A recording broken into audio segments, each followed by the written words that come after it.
Civil Liberties Union of Southern Nevada is accusing the Nevada State Board of Massage Therapy of discrimination in a new lawsuit.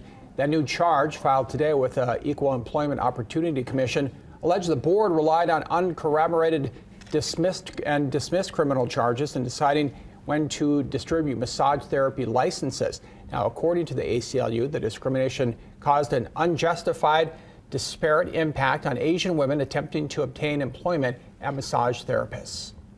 And we will have the full story posted on our website. That is fox5vegas.com.